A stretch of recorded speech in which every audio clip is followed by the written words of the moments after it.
Honorable Governor Blong, NCD. Thank you, Mr. Speaker, giving me opportunity to ask a question without notice. My question is directed at the Minister for Foreign Affairs. Mr. Speaker, today, 1st of December, is the 60th anniversary in which West Papua declared independence, this time in 1961.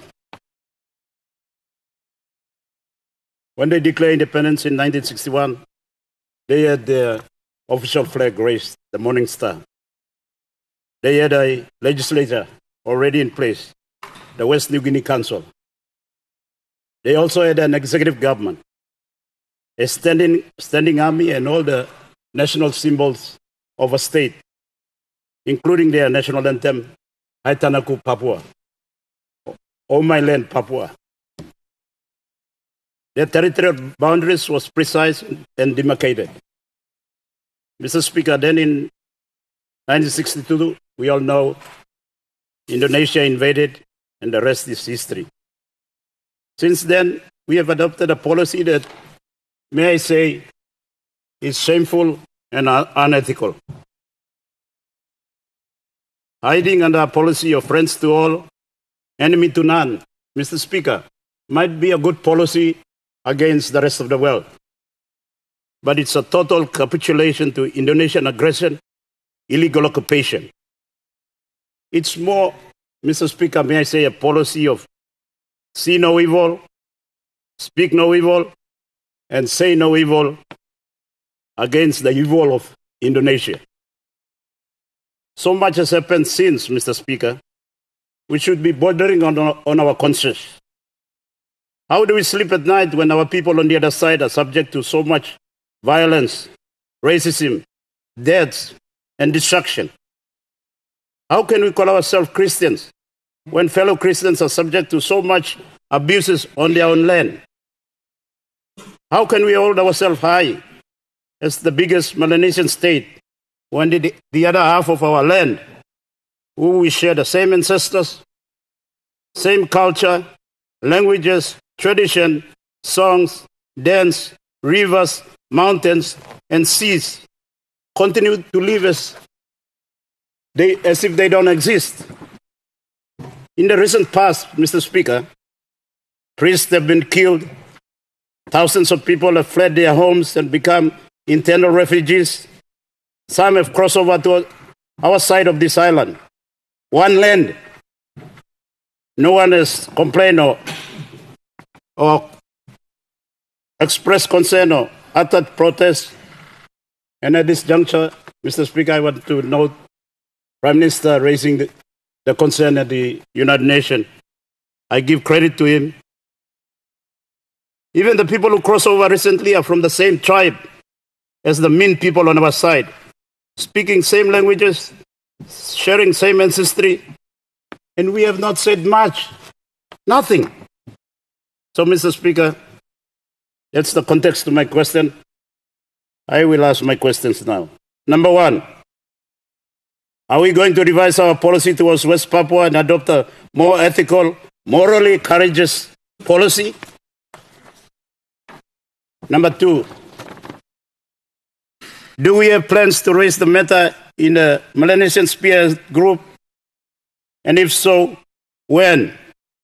And what would be our position in the MSG?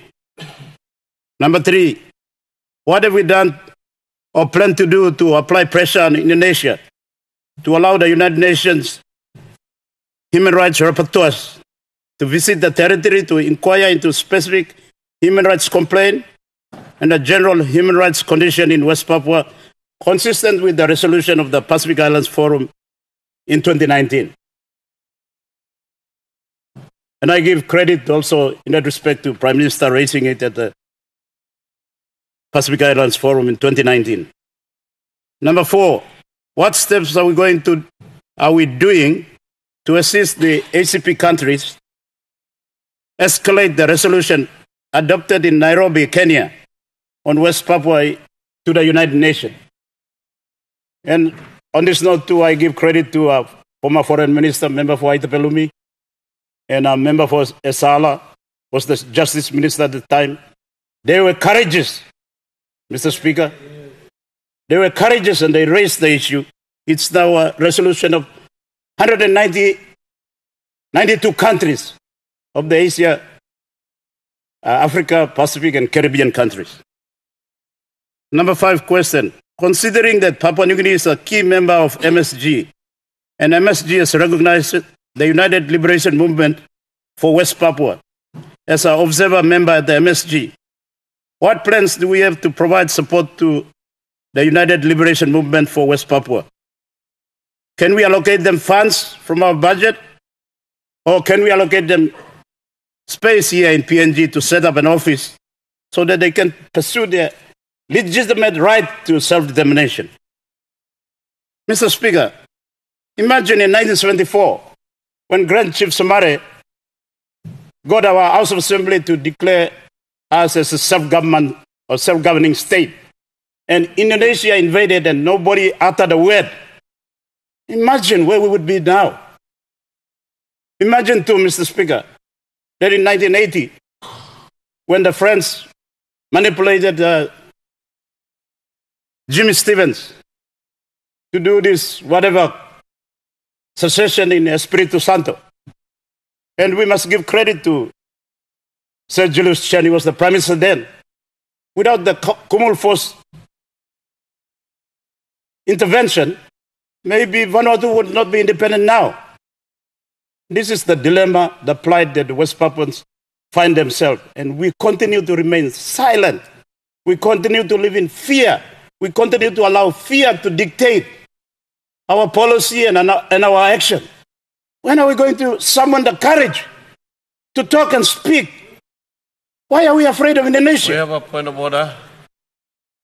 We have a point of Thank you, order, Mr. Governor.